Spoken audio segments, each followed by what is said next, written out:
Hello everyone, Rorius here, back with the Portal Perpetual Testing Initiative. Now, I forgot to mention in the previous episode that we were going to be doing a second episode today. Nevertheless, I might put a little thing, put some text in there somewhere. Nevertheless, we are starting up with Sir Nightshade's auxiliary series again. So we finished Test Chamber 13 in the previous one, which was really tough. I've heard that this warm-up one is another one that's really, really tough. Like, it's just, there's a lot going on. There's a lot of stuff, which is, I think it's amazing. It's impressive how much is going on in one chamber, how much is featured in one chamber. Nevertheless, it makes for a very challenging chamber for me, at least. So yeah, we'll jump straight in with number 14, warm-up.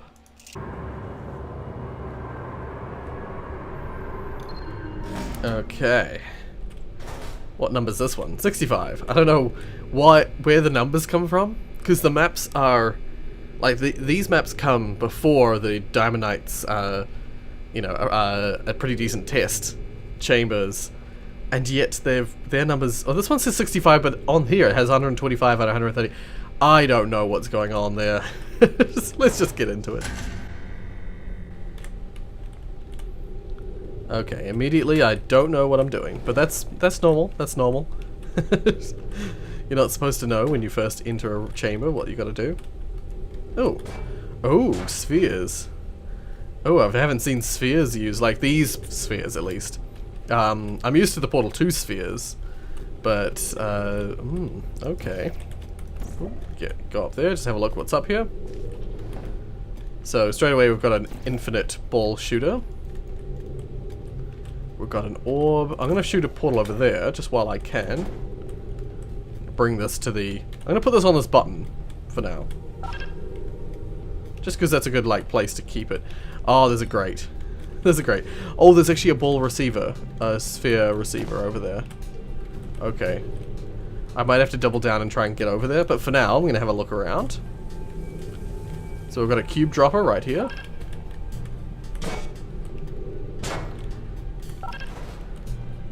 Yeah. What does that activate? This door. Okay, yep, cool. Alrighty.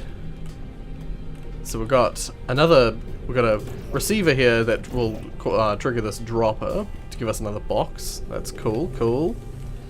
Well, for now, I think I'm gonna shoot another portal up there. Hop down here just to see what this is. That raises that up. Okay, so I'm not sure what entirely that does, but anyway, we'll see what we can do about getting the sphere onto the sphere receiver. Okay, I think I've already just it's right there. I don't need to think too hard about this one. Oh, what the? Oh, this wasn't active before. Ah, that's the only problem with having them trigger via something. I prefer to have these starting on just from scratch. But anyway, I'll have to try and figure this out. This one will also turn on, no doubt. No? Ah, okay. I'm assuming it turns on when you put the sphere in here, though. There, this way.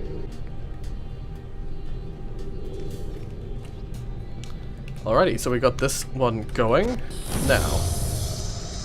So that'll activate that activates the infinite shooter. Wonderful. Ah, that's problematic. Okay, so we'll follow this, because this is what we need next. I'm assuming that's... Oh. Going to that? Oh, no, that's the one we saw before. Okay, yeah, so this is the only problem with having, a large chamber full of elements, is that it's hard to follow what goes where and what does what. But, that's okay. Well, you can figure it out. We'll figure it out. It'll just take me a little longer. There we go. Because now we've got the infinite shooter. So we've got infinite ball shooter that will help us activate stuff. Stuff and things. Okay, so firstly I have to get up here. Ooh. And because of these, I'm gonna have to... So I guess that's why it's an infinite shooter, I guess. So now I can go like that, and that'll make it bounce back and forth over here. So now I can do something else with it. First thing I'm going to do is this. Yeah, cool. Got the first of these. Where else are there receivers? I believe, yeah, I was going to say, I believe there's a receiver through here. So, what we've got to do is... Okay, so is there a box dropper? There is a box dropper here, but that is activated by the one through there. I might have to move the orb along somehow. Wait, let's go back here.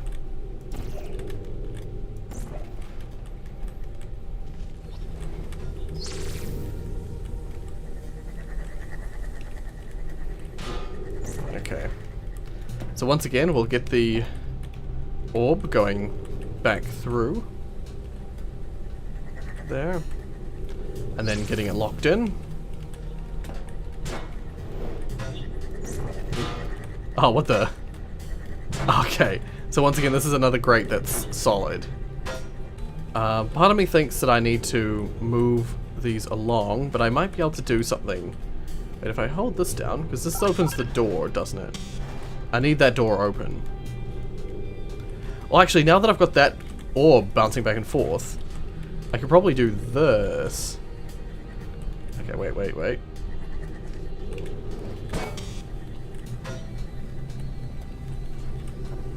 Yeah. I could have just disintegrated it by pressing that. I don't know why I didn't do that, but oh well. Because now I can go and place that. No, I can't.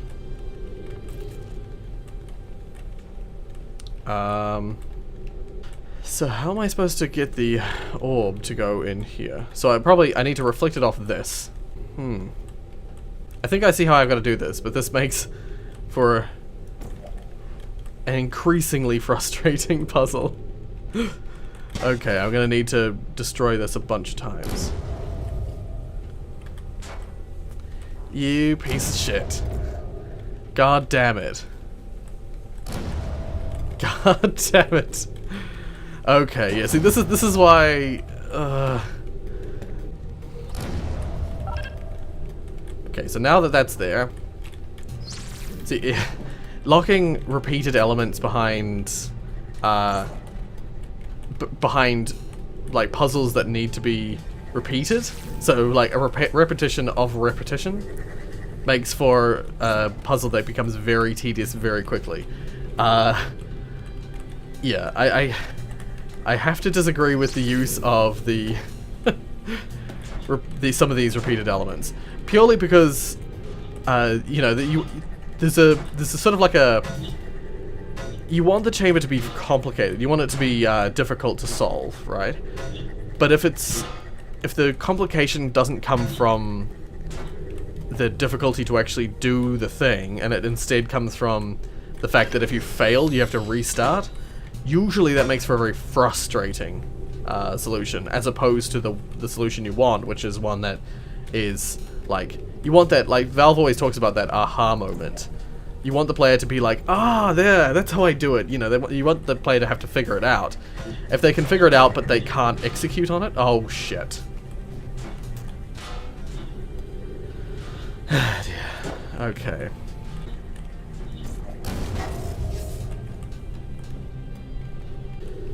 Okay, so we're back to here. As I was saying, yeah, you want the player to have difficulty in solving the puzzle.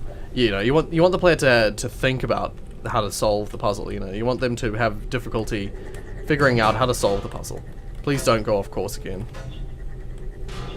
But if the puzzle's solution is surrounds the fact that it's just trying to achieve something. I don't know what I'm saying. Trying to achieve something, but then the difficulty, if the difficulty comes from the fact that the solution is hard to craft, I guess, for want of a better word, if the solution comes from the fact that the player is having to repeat the same actions and you know, go through the frustration of trying to solve the puzzle. Oh crap! I got it on the wrong side. Then it becomes much less enjoyable to play. You know, to play the test. Is it on the right side? It's not bouncing weirdly. Okay, cool. And also, it doesn't help. I would say it doesn't help that. Okay, there we are. There we are. Okay, that's done. Thankfully, that once you get that done, it's done. But then the only thing is, I still need to go back and put this back here again. Yeah. See, like, I guess it's just really a difference in the styles that we go for. You know, different people make puzzles differently. And it's a valid, like, this puzzle setup is a valid and reasonable setup. I just personally go for a different style. That's all I have to say. I tend to make things accessible, but try and make the solution a little bit more, either more challenging to figure out, or to try and it's either like the solution is confusing, or the execution is difficult. So, for instance, you go with one like, I always forget these don't go down. If you go for a room like in our puzzle that we made, in our mod, god damn, I couldn't think of the words. In our mod, okay, now I need the orb. I need the sphere again. Okay, I think what I've got to do is I've got to go up to where the sphere is. I think, was the sphere up here? I think it was, wasn't it? It was up here.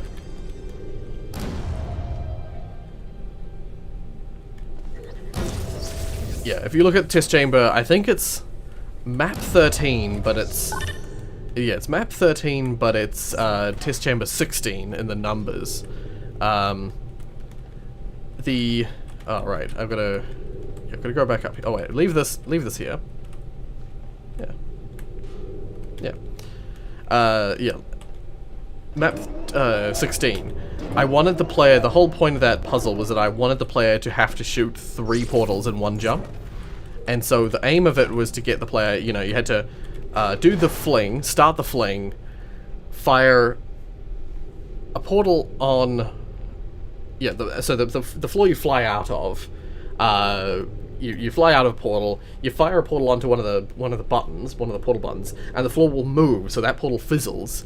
And so then you have to fire a portal where you need to go and below you before you can get to the funnel. So I made it to start up that puzzle is not very difficult, you know, you just have to do a fling. But to actually execute on it is difficult if you're not good with multiple portals in a single jump. And so it was more of, that was more of this, like a skill-oriented puzzle. I wouldn't say it was very difficult, but either that or the other style I'm not the greatest at making it, but the other style I go for is one that's like a lot of other mappers, and that is that I try to make the solution either confusing or hard to figure out at first. So you have stuff, but you don't necessarily know what you need to do with that stuff, and you just got to use the stuff that you have on hand to try and figure it out, to try and solve the puzzle. Some people take it too far with that. I would say there are some maps that I played, like some of the harder Portal Stories Mel maps. They go too far, and they try to make. Well, it's like they give you very little puzzle stuff. They go to the opposite extreme. They give you very little, and they expect you to do stuff that you've never done before with those elements, which can make it very, very difficult to figure out. Right, so this is the first map. I forgot to mention, this is the first map that's going to have the multi-portal gun in it. And actually, that's another thing I also should mention, is that I was talking to Damien, Sorceron, Sir Nightshade, whichever one you want to call him, and the whole logic behind... Okay, so this cube is trapped for now. The whole logic behind the last puzzle and the puzzle before is that... Ooh, what does that do? Oh, does that make it... It makes it twist. Okay. Right, so you control the twisting. Cool, that's cool. Right, so I can immediately get the... No, it's probably not wise to have the cube just yet for that one. Okay, so I need the box here. I need the box here.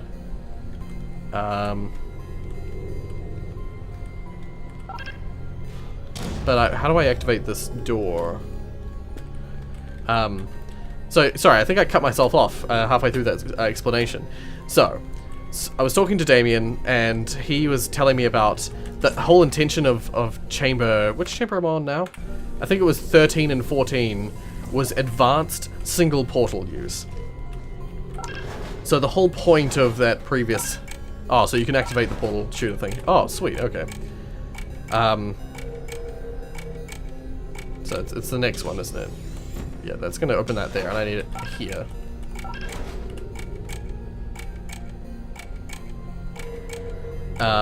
The whole point of Chamber 13 and 14 was advanced singular portal shooting.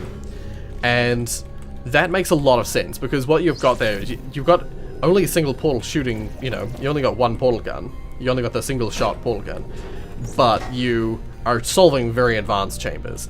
So that's what those whole levels are about. They're all about utilizing a single portal gun, but in the most advanced way you can, sort of thing. So that makes it a lot more makes a lot more sense to me, because that is what is happening there. You know, it's not easy. Those puzzles are not easy. Yeah. So anyway, let's focus on this map now. Let's have a look. Yeah, and please do understand, Damien, as well as other people watching, is that when I'm talking about this kind of stuff, it's mostly my opinion.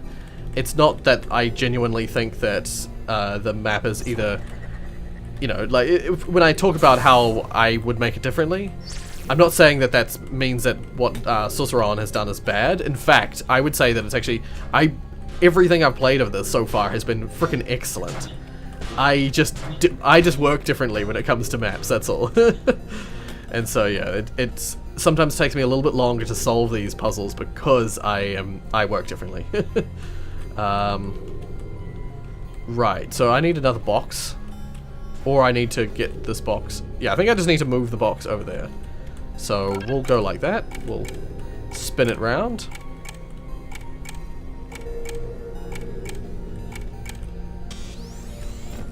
Yeah. And we'll get the box over here. So I don't believe we need the... Yeah, we've done. Yay! Oh god. What? What happened? How did that happen? God frickin' damn it. Okay, let's try that again. Okay, this time I'm not gonna jump weirdly. There we are. God damn it. Alrighty, sweet. Now, where is the actual exit of this puzzle? I haven't actually noticed. Yeah, it happened again. This grate must be acting weird. Must have weird collision. Okay, let's go back, because I have a feeling it might be back. There's a door. I'm assuming that's the end. No, that's the start, sorry. Alrighty, so we've got...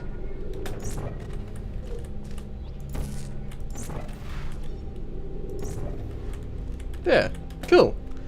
I like the little zigzag, using the two portals. Oh, that one's playing Still Alive. That one was playing music, different music that time. I don't think they were playing Still Alive previously. That I remember. Yeah, so actually what I would say is that chamber we just played, chamber 15. Wait, let's have a look.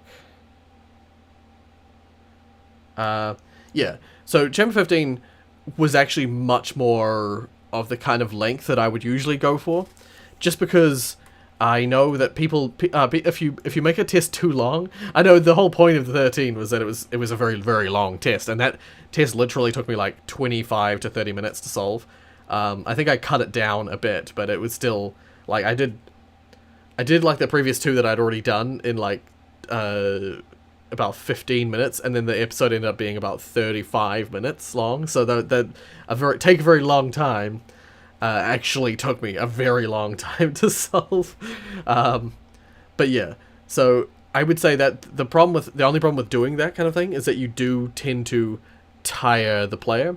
There's a whole thing about the Valve talks about the endurance of a player sort of thing, and in the likes of Half-Life, they had to balance the combat and the like puzzle platforming kind of stuff. Fairly, had to be very careful with how they balance those in the Half-Life series, because if you had too much of either, then the player would get very tired, very fatigued of that style of gameplay. Players prefer to have a mix, and what I would say is that that's actually probably why they did Portal 2 the way they did, because if they took out all of those intermediate sections where the character was running, the behind-the-scenes sections where you're running from test chamber section to test chamber section, if you took all those sections out, you'd just be left with one very, very long string of puzzles. And if you do that, if you have just a very long string of puzzles all at once, the player gets very tired of puzzle solving. And I actually do find that with some mods. I wouldn't say it with this one because I've been playing it, bit by bit over time. But I know that the likes of... Is it Tag? No, not... Was it Tag? No. I don't remember which one it is now, but one of those major mods for Portal 2, I found to get very tiresome after a while, because they didn't have any of that sort of behind-the-scenes stuff. And so it was just puzzle after puzzle after puzzle after puzzle after puzzle. And so you were left, or I was left at least, feeling very fatigued of puzzles towards the end. And yeah, it's definitely, it's important to try and balance out puzzle length. And that is actually why there was a couple of puzzles in Portal Unity that I know that I intentionally made shorter towards the end, or made simpler, made more straightforward, just to ease up on the difficulty. Even though personally I don't think Portal Unity was very difficult at all. There was ones like one of the last chambers we did was very basic. I put a little timer in there, but it wasn't really the timer was plenty of time. You had plenty of time to solve the puzzle. It was just that long string of testing elements in one big column. So you hop down a pit, and then you've got a button, and you hop down another pit, and then you've got like you got a redirected ore, energy pellet, and then you hop down another pit, and then it's a couple of turrets you have to knock over, and then you fall down another pit, and it's a funnel, and it just takes you directly to the end, and then you go down another pit, and it's just repeats like that. And there was a timer of like something like 2 minutes, but you can do it in like 50 seconds if you just go for it. But I actually made that puzzle with the intention of, firstly, reminding you of all the elements that you've come past, but secondly, making it simple so that was like a little break. It's like a breather between the complexity or the puzzle style levels and something a little bit different, like but like similar to the behind the scene stuff, but different again. But yeah, I think that's enough rambling. I really like what I've played so far. Seriously. Don't get me wrong, I freaking love this series so far. I think you are a natural puzzle designer, probably better than I am. Seriously. I do look forward to playing your upcoming project, Sorceron, because seeing what you've done here and seeing some of the teasers that you posted on the Discord, link in the description if you want to join the Discord. Yeah, seeing some of the screenshots and stuff you've shared with us on Discord, I am seriously looking forward to what you can do with a proper mod rather than just puzzle maker chambers. Yeah. Anyway, enough rambling. If you like what you saw, hit like. If you want to see more from me, then subscribe. Thank you so much for watching, and as always,